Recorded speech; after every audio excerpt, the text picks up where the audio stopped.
गागर मटका सब कुछ खाली है, पहले जाकर हैंडपंप से थोड़ा पानी भर लाती हूँ, खाना भी बनाना है। गीता मटका भरने के लिए आंगन में गड़े हैंडपंप के पास आती है और जैसे ही चलाने लगती है हैंडपंप सूख जाने की वजह से पानी नहीं निकलता। तो वह दुखी स्वर में बोलती है, अरे नहीं, ये हैंडपंप तो फिर से सूख गया, लगता है जमीन के अंदर पानी नहीं बचा है। अब पानी कहाँ से भरूंगी, खाना पीना सब कैसे बनाऊंगी। गीता बहुत गरीब तबके की थी। उसकी 10-12 साल की 2 बेटी सुहानी और पारुल थी और पति राकेश, जो कि इन दिनों बिना काम धंधे के घर बैठा था, लेकिन वह डेली सवेरा छाने से पहले कूड़ा बीनने के लिए निकल जाता था और फुटपाथ पर गिरे प्लास्टिक की बोतलें, लोहा, पन्नी बेचकर 40-50 रुपए कमा कर लाता। उस बेचारी गरीब बेटियों को भरपेट खाना भी नसीब नहीं होता था। ऐसे में उस गरीब परिवार के लिए पानी की समस्या सबसे मुख्य थी। मटका लेकर वह कुएं पर आती है जहां औरतें जमावड़ा लगा के खड़ी थी। तभी कांता मुंह टेढ़ा करके बोलती है, आ गई कूड़े वाली की लुगाई, जो भी हो जाए हम इसको इस कुएं से पानी नहीं भरने देंगे चंपा। अरे तू चिंता क्यों करती है, आने तो दे इस कल मुंही को। बहन, तुम दोनों ने पानी ले लिया तो थोड़ा पानी मुझको भी लेने दो। तभी दादागिरी झाड़ते हुए कांता ने कहा, तू यहाँ से पानी नहीं भर सकती है। क्यों बहन, मैं इस कुएं से पानी क्यों नहीं भर सकती, मैं भी तो इस गांव की निवासी हूँ। अरे देखो बहनों, देखो ये कूड़ा चुनने वाले की लुगाई हमसे कैसे जुबान लड़ा रही। अरे हम सब गांव की औरतें मिलकर इस कुएं की सफाई करवाती है। मजाल है जो तूने आज तक पैसे मिलाए हो, तो फिर हम तुझे क्यों लेने दे कुएं का मीठा पानी। चल निकल यहाँ से। सबकी सब औरतें मिलकर गीता को दुत्कार कर कुएं से जाने के लिए कह देती हैं। गरीब माँ मुरझाया सा मुंह लेकर अपने कच्चे मकान में लौट आती है, जहां उसकी दोनों बच्चियां सुहानी, पारुल, जिसमें से एक झाड़ू लगा रही होती है तो दूसरी पिता के पैर दबा रही थी। माँ, तुम पानी ले आई क्या? पिताजी को बड़ी प्यास लगी है, बहुत देर से पानी मांगे जा रहे हैं। गीता की आंखों में आंसू बहने लगते हैं। उसने बिलखते हुए कहा, नहीं बिटिया, मैं पानी नहीं ला पाई, औरतों ने मुझको पानी नहीं भरने दिया। पता नहीं कैसी गरीब वाली जिंदगी जी रहे हैं हम सब, ना ढंग से खाने को मिलता है और अब तो पानी के लिए भी आफत हो गई है। अपनी गरीब माँ को हताश देखकर बड़ी बेटी सुहानी आंसू पोंछते हुए हिम्मत देती है। आंसू पोंछ लो माँ, मत रो। तुम ही तो बोलती हो ना, भगवान जिससे ज्यादा प्यार करते हैं उसकी परीक्षा लेते हैं। तुम देखना ये वक्त भी जल्दी गुजर जाएगा और भगवान जी सब ठीक कर देंगे। यह सुनकर गीता अपनी बेटी के सर पर हाथ फेरते हुए कहती है, मेरी समझदार बिटिया माँ के दुखों को कितना समझती है। चलो माँ, हम दोनों चलकर तालाब पर से पानी भर ले आते हैं। पारुल बेटी, हम दोनों पानी भर कर आते हैं, घर खुला छोड़कर कहीं मत जाना। ठीक है माँ, मैं घर में ही रहूंगी।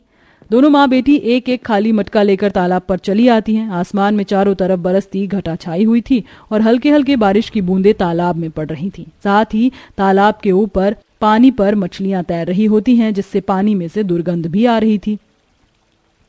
इन मछलियों ने तो तालाब के पूरे पानी को गंदा कर दिया है। ये तो पीने लायक नहीं है, लेकिन इसके सिवा हमारे पास दूसरा कोई चारा नहीं है। मजबूरन गरीब माँ उसी गंदे पानी से मटका भरकर घर ले जाने लगती है। तभी दोनों गरीब माँ बेटी एक घने पेड़ के नीचे ऋषि मुनि को बैठकर तप करते देखती हैं और सुहानी मासूमियत से पूछती है, माँ ये बाबा जी इस पेड़ के नीचे क्यों बैठे हैं? इनका घर नहीं है क्या? बिटिया, ये ऋषि मुनि है। ये घर बार में नहीं बल्कि जंगलों में जीवन बिताते हैं। तब तो इनके पास बहुत शक्ति होंगी ना माँ? हाँ, मगर उसके लिए भगवान से बहुत तप करना पड़ता है बिटिया। तभी एकदम से गीता का ध्यान पेड़ की डाली पर जाता है। अरे ये डाली तो टूटने वाली है, बाबा तो तपस्या में लीन है, मुझे कुछ करना होगा। गीता अपनी जान दांव पर लगाकर उस टूटती डाली को खुद सह जाती है। कंटीली डाली से उसके शरीर में बहुत जख्म लग जाते हैं। ऋषि मुनि की आंखें खुल जाती हैं। तुम्हारा बहुत बहुत धन्यवाद बेटी, तुमने मेरी जान बचाई। फिर दोनों माँ बेटी अपनी मड़ई में लौट आती हैं तो देखती हैं तूफानी हवा के बवंडर से उनकी छत उड़ चुकी थी और बेटी और पति बिना छत वाले 4 दीवारी के अंदर बैठे थे। वह रुखाई से कहती है, अजी ये क्या हो गया? छत कहाँ है? छत तो उड़ कर चली गई गीता। पता नहीं ऊपर वाला हमसे क्या चाहता है, एक के बाद एक विपत्तियां हमारे ही घर में क्यों भेज रहा है। गीता घर में रखी तिरपाल छत पर लगा देती है, लेकिन अगले दिन से भीषण भयंकर तपा देने वाली गर्मी पड़ने लगती है। माँ, बहुत जोर की प्यास लगी है, पानी दे दो। हाँ, भी देती हूँ बिटिया। बेचारी गरीब माँ एक गिलास पानी लाकर उसे देती है। बेस्वाद बदबूदार पानी को पीकर वह उल्टी कर देती है।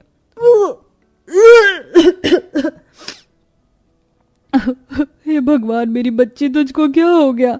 माँ, ये पानी बहुत खारा और बदबू वाला है, गले से नीचे नहीं उतर रहा। मुझको अपने हैंडपंप का मीठा पानी पीना है, उसे ठीक करवा दो। बिटिया, तू तो जानती है अभी घर में खाने के लाले पड़े हैं। कितनी बार खर्चा लगाकर हमने हैंडपंप ठीक कराया है, बाहर बाहर सूख जाता है। इसी पानी से गुजारा करना होगा। हैंडपंप के खराब होने की वजह से बेबस गरीब माँ बेटी को रोज उस तालाब का गंदा पानी पीना पड़ता है, जिससे उनका स्वास्थ्य बिगड़ने लगता है। सब बेहद ही दुबले पतले कमजोर हो जाते हैं और उनकी आंखों के आगे काला घेरा छा जाता है। फिर भी गांव वाली औरतें उसे कुएं से पानी नहीं भरने देती, तो एक तड़के सुबह जागकर गीता कुएं से एक मटका पानी ले आती है। दोनों बेचारी लड़कियां किसी हिरनी के समान प्यास के मारे हांफते हुए पानी मांगती हैं। माँ, जल्दी से मुझको पानी दे दो, प्यास के मारे जान जा रही है। हाँ बेटी, ये लो पानी पी लो। मुझे इस पानी को बहुत ही लिमिट से खर्च करना होगा। लेकिन उस दिन जैसे ही उन गरीब माँ बेटियों की परीक्षा की घड़ी आ पड़ी थी, वही ऋषि मुनि प्यासा हुआ उनके दहलीज पर आता है। बिटिया, इस साधु को थोड़ा पानी पिला दो, बहुत प्यास लगी है। मटके में तो हमारी जरूरत मुताबिक थोड़ा ही पानी है, बाबा को दे दूं कि नहीं, लेकिन द्वार पर आए हैं, प्यासे को पानी पिलाना चाहिए। ऐसा सोचकर गीता मटके का सारा पानी साधु को पिला देती है। अभी मेरी प्यास नहीं बुझी बेटी, मुझे और पानी ला कर दो। तब उसने दुविधा भरे मन से कहा, साधु महाराज, मेरे घर में केवल इतना ही पानी था, अब एक बूंद भी पानी नहीं बचा। पर तुम्हारे घर में तो हैंडपंप लगा हुआ है, उसका ठंडा पानी पिला दो। क्षमा करें बाबा, लेकिन ये हैंडपंप सूख चुका है, चलता नहीं है। साधु बाबा अपने जल का कमंडल देते हुए बोले, ये लो, ये जल ले जाकर हैंडपंप में डाल दो, तो देखना उसमें पानी आने लगेगा। गीता ने वैसा ही किया। जैसे ही उसने कमंडल का जल डाला तो हैंडपंप शुरू हो गया। उसके अंदर से दूध की धाराओं जितना साफ और ठंडा पानी उतर आया, जिसे लाकर उसने बाबा को दिया। पानी पीकर जब साधु द्वार से जाने लगा तो कहा, बिटिया, खुशी मनाओ, क्योंकि तुम गरीब माँ बेटी की किस्मत बदलने जा रही है। गीता बाबा की बात का अर्थ नहीं समझ पाई। सबने गरीबी में उसी हैंडपंप में से नमक पानी घोल कर पिया। पारुल ने रोते हुए कहा, माँ, आखिर कब तक हम ये नमक पानी पिएंगे? हमने 3 दिनों से खाना नहीं खाया है। आजा मेरी बिटिया, मेरे पास आ। पूरा परिवार सोने लगता है। जैसे ही रात गहरी हुई तो हैंडपंप जादुई सोने के हैंडपंप में बदल गया और खुद चलने लगा, जिससे परिवार जाग गया। ये इतनी रात को हैंडपंप कौन चला रहा है? माँ, माँ उठो ना, देखो हैंडपंप की आवाज आ रही है। तीनों जब आंगन में जादुई हैंडपंप के पास आती हैं तो अलग ही नजारा देखकर आश्चर्यचकित रह जाती हैं।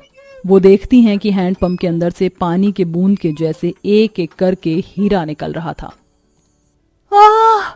माँ, देखो, हमारे हैंडपंप में से हीरा निकल रहा है। हमारा हैंडपंप जादुई हैंडपंप बन गया है। ये तो चमत्कार हो गया।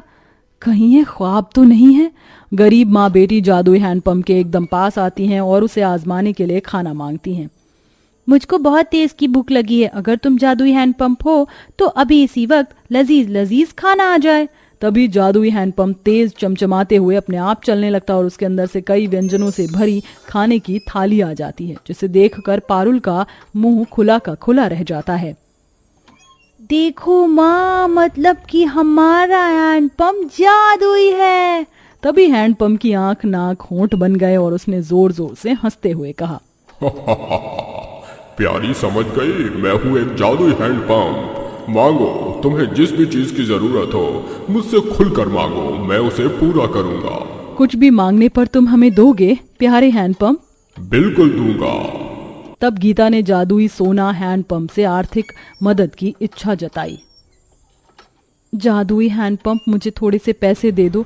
मेरे पति के पास कोई काम धंधा नहीं है। पैसे आ जाएंगे तो हम अपना खुद का काम शुरू करेंगी। हैंडल चलाओ और जितना चाहिए ले लो।